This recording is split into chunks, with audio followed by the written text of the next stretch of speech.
Donc, dans le plan, si on a mis tout ce folklore autour de lui, il est placé sur la Sainte Montagne, il est au milieu des pierres étincelantes, il gouverne, c'était pour qu'il se révolte. C'est normal. On te donne, tu te réveilles, tu es Dieu. Alors il a dit, mais attends, mais je suis Dieu. Donc, tous ces attributs que vous lisez dans Ézéchiel 28, c'était fait exprès pour qu'il se révolte. Tu comprends mieux? Alors, lorsqu'il va se révolter, à ce moment-là, vous connaîtrez c'est qui Jésus. C'est Dieu à travers sa créature qui veut manifester sa puissance. Voilà pourquoi il dit, j'étais suscité à 200. J'espère que vous comprenez le français de Molière. Parce qu'il y a des gens qui écoutent mais qui ne comprennent pas. J'étais suscité à 200 pour montrer en toi ma puissance, afin que mon nom soit publié par toute la terre. Donc je te mets à mon niveau. Comme ça, le combat sera à part égale. Tyson ne peut pas bagarrer contre Mayweather, vous aussi. C'est pas équilibré. C'est comme si vous dites que, vous savez qui suivent les combats de boxe, comment il s'appelle, Fury, là. On le met avec Mayweather. Non, c'est pas un combat à part égale. Donc, c'est poids lourd contre poids lourd. Et que le meilleur gagne. Voilà pourquoi dès que vous entendez seulement Michael, on te parle de dragon automatiquement. Donc quand tu dis, je te chasse au nom de Jésus-Christ, celui qui a... Et toute son armée serviront à faire éclater ma gloire. Amen. Mais comprenez que c'est le résumé de Apocalypse chapitre 12 verset 7. Il y eut guerre dans le ciel. Michael et ses anges combattirent contre le dragon et ses anges. Mais ils ne furent pas les plus forts et ils furent précipités. Oui, continue. J'endurcirai le cœur de Pharaon et il les poursuivra. Mais Pharaon et toute son armée serviront à faire éclater ma gloire et les Égyptiens sauront que je suis l'Éternel. Et les enfants d'Israël firent ainsi. On annonça au roi d'Égypte que le peuple avait pris la fuite. Alors le cœur de Pharaon et celui de ses serviteurs furent changés à l'égard du peuple. Ils dirent, qu'avons-nous fait en laissant aller Israël, dont nous n'aurons plus les services?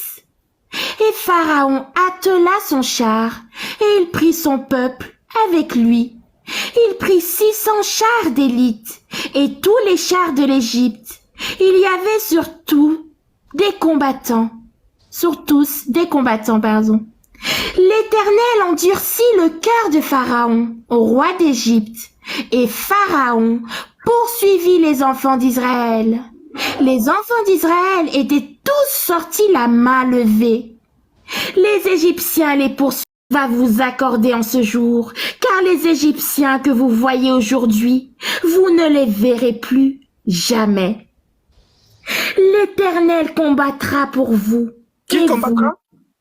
L'Éternel combattra pour vous. Il enverra quelqu'un ou bien, je sais pas, j'ai pas bien entendu. L'Éternel combattra pour vous. C'est lui le guerrier. C'est lui Michael.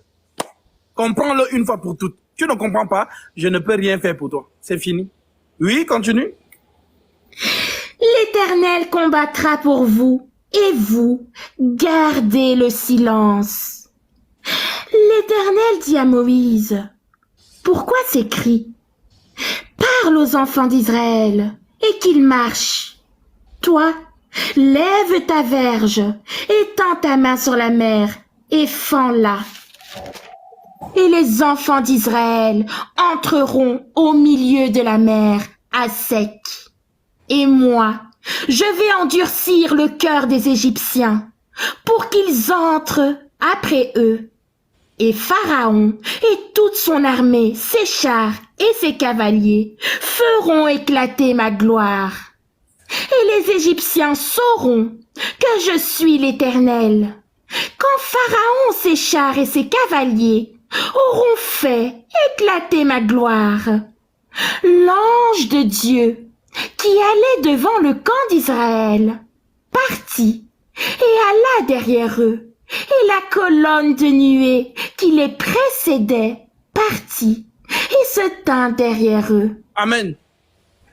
Là, donc, quand les enfants d'Israël marchaient dans le désert, là, il y avait une colonne de nuée. C'était qui? C'était Dieu lui-même. Donc, l'ange de Dieu, donc l'Éternel lui-même. Donc, c'est lui en journée, c'est lui la colonne de nuée.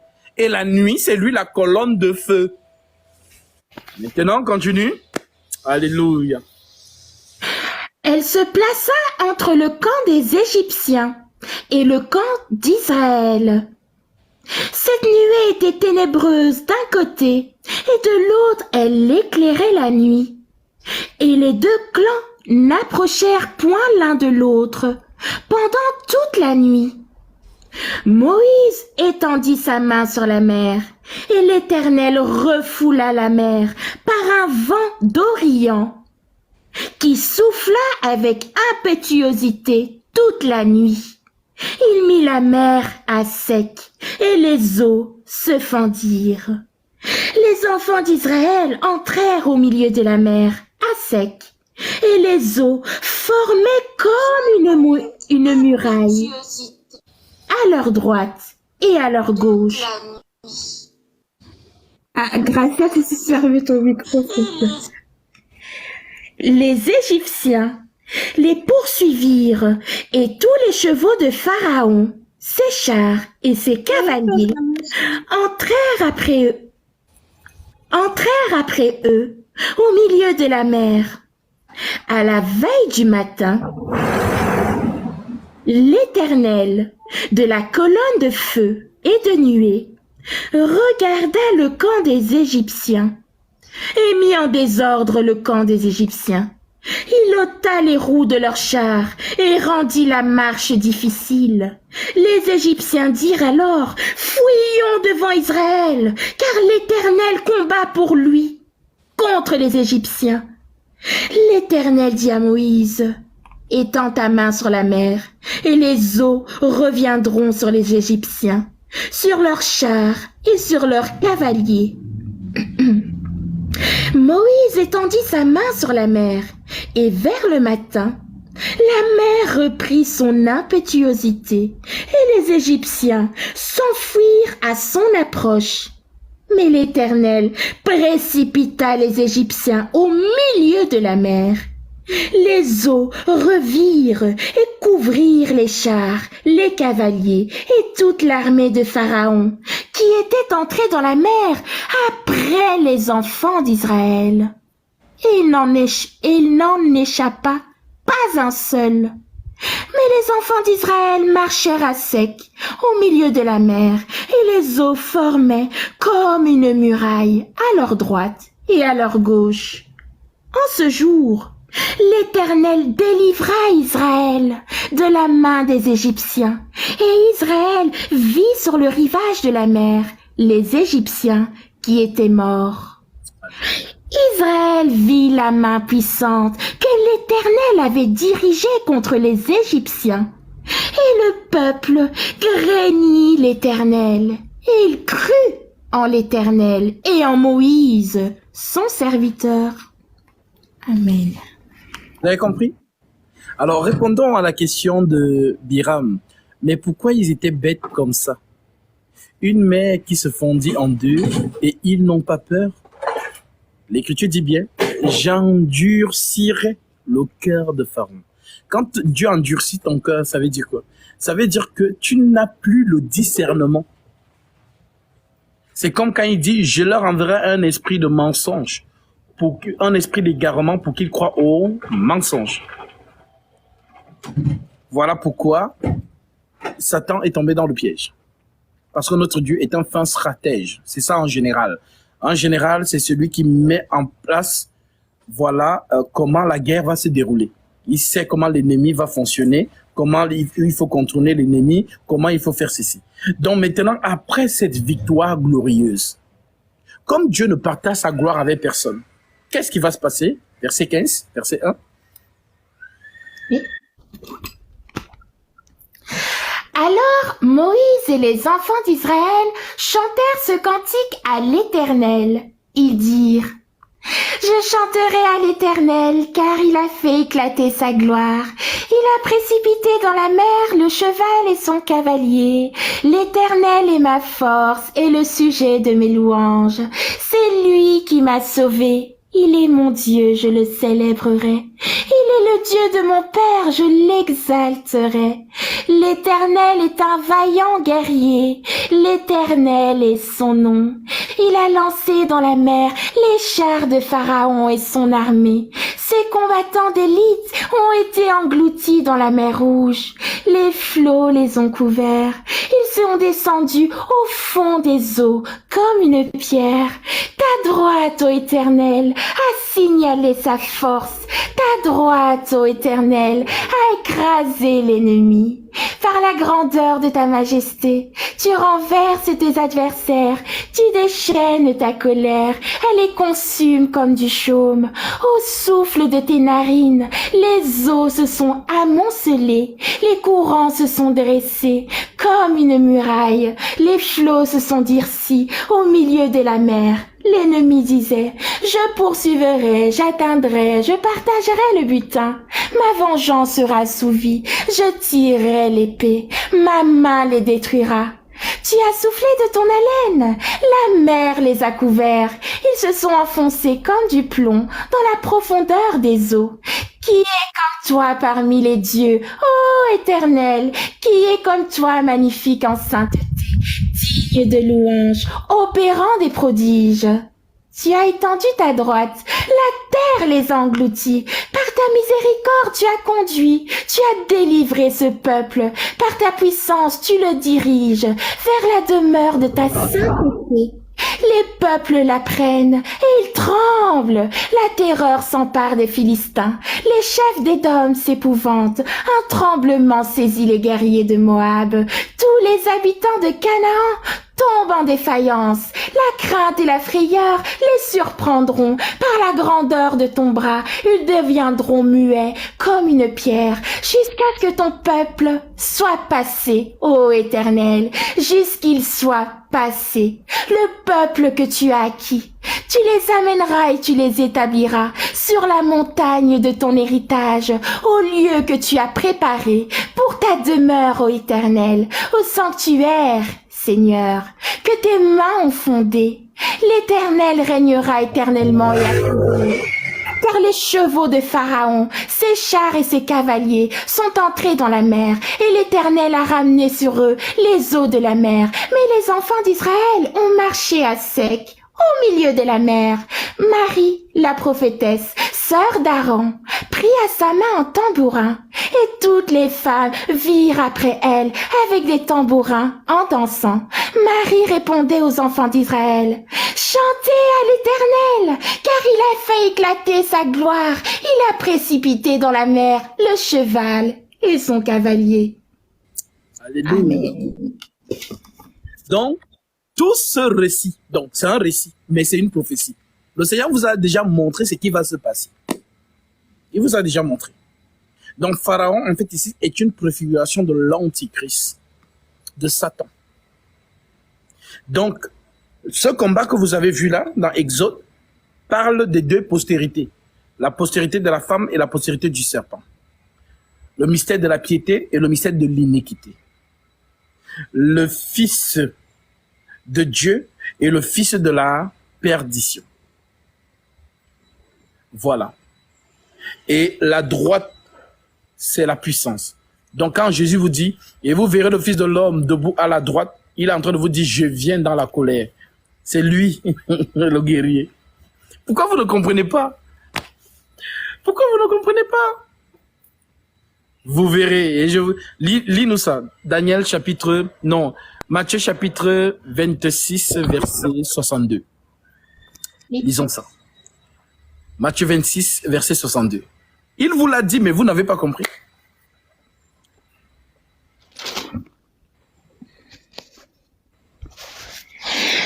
Le souverain sacrificateur se leva et lui dit, « Ne réponds-tu rien? Qu'est-ce que ces hommes déposent contre toi? » Jésus garda le silence.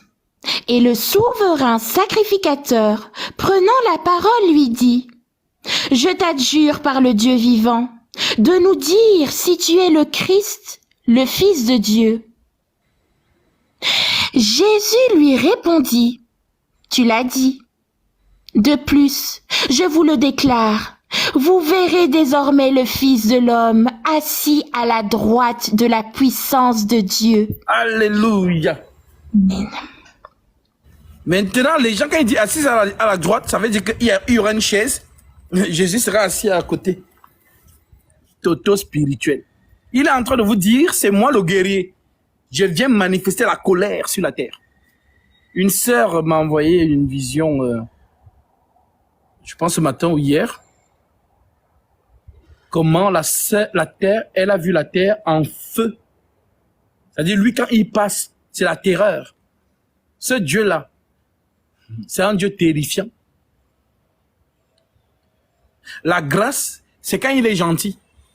Donc, pendant qu'il est gentil là, entrez vite dans le bateau de Noé. Repentance.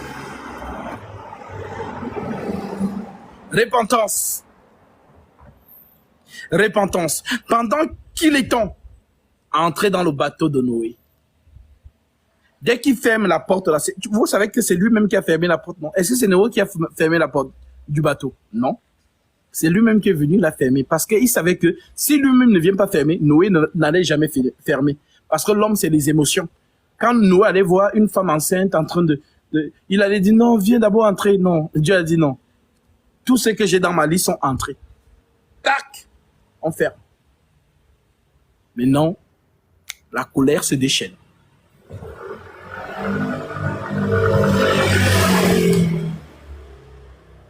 Donc, le temps de la grâce, c'est le temps du parfum. Le parfum sent bon.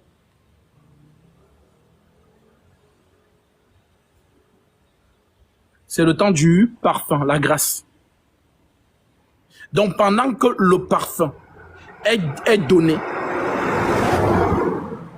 entrez vite dans l'arche. Ceux qui ne sont pas encore baptisés, là, baptisez-vous conformément à la sainte doctrine et par les mains du mandaté. Si vous avez été baptisé par une personne qui n'a pas été mandatée de Dieu et qui est devenu homme de Dieu par la théologie, on lui a donné les diplômes, il allait faire la formation pendant 5 années. Voilà, il est sorti de là, on lui a donné le diplôme, il a fait l'examen oral et pratique, il est devenu papa pasteur. Je vous le dis encore au nom de Jésus-Christ, examinez le baptême que vous avez reçu. Si vous êtes trop courageux, mourrez comme ça. Et mon visage, vous allez vous souvenir de mon visage une fois là-bas, dans la perdition.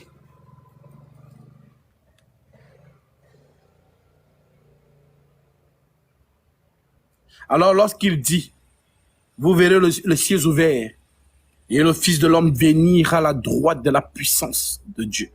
En d'autres termes, il va apparaître comme guerrier. La manière dont il se montre aux sœurs en songe et en vision là. Vous qui êtes avec nous dans le groupe et à qui je balance les visions. La manière dont il se présente là, voilà comment il va apparaître. Avec l'épée et l'armure. C'est un roi tellement glorieux. Il est pire que David. Impitoyable.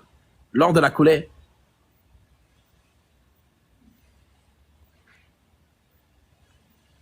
Donc, je vous donne le verset, comment vous-même vous allez entendre. Quand je parle comme ça, les gens, mais je vous donne le verset. Ma sœur, Matthieu 13. Ésaïe 13, autant pour moi. Lisons Ésaïe 13. Écoutez donc.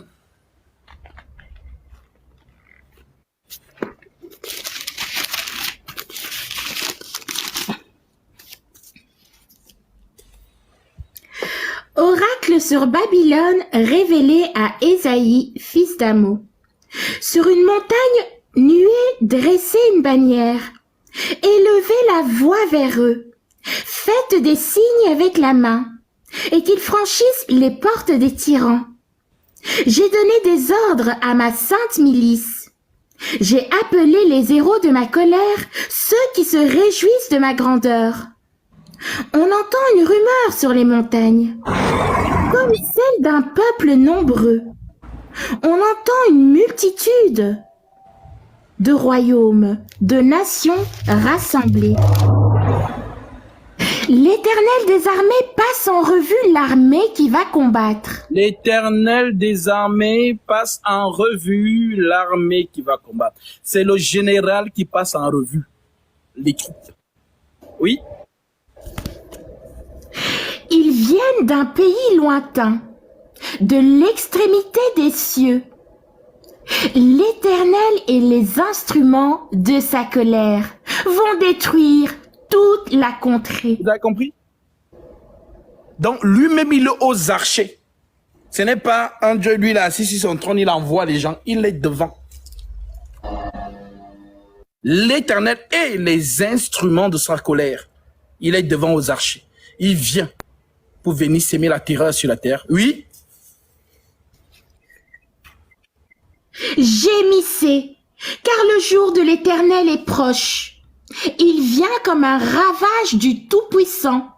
C'est pourquoi toutes les mains s'affaiblissent et tout cœur d'homme est abattu. Ils sont frappés d'épouvante. Les spasmes et les douleurs les saisissent. Ils se tordent comme une femme en travail.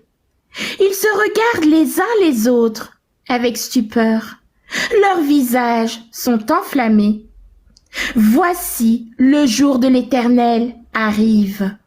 Jour cruel, jour de colère et d'ardente fureur, qui réduira la terre en solitude et en exterminera les pécheurs. Car les étoiles des cieux et leurs astres ne feront plus briller leur lumière. Le soleil s'obscurcira dès son lever, et la lune ne fera plus luire sa clarté. Je punirai le monde pour sa malice, et les méchants pour leur iniquité. Je ferai cesser l'orgueil des hautains, et j'abattrai l'arrogance des tyrans. Amen. Amen. Vous avez entendu?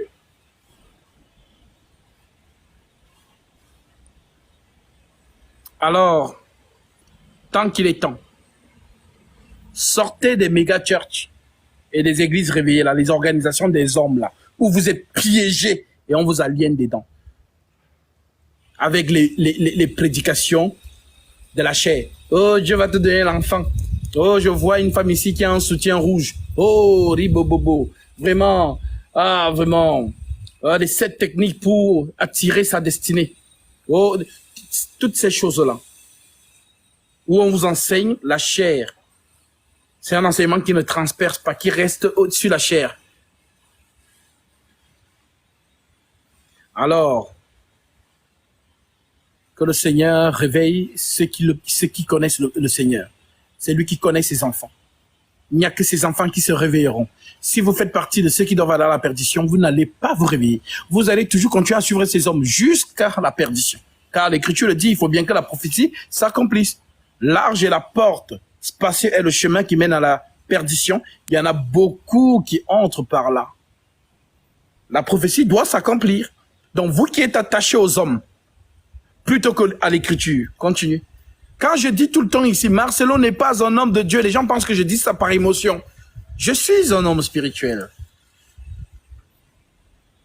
Et je ne parle jamais par émotion. Je parle par le Saint-Esprit.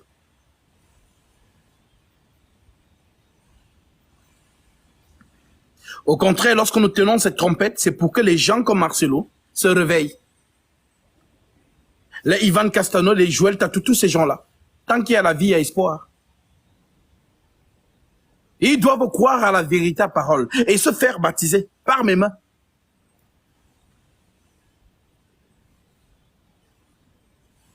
S'ils veulent être sauvés. Appelez ça de l'orgueil. Ne vous inquiétez pas. Certains l'ont fait avant vous. Ils ont traité Noé d'orgueilleux. Ne vous inquiétez pas. L'histoire se répète.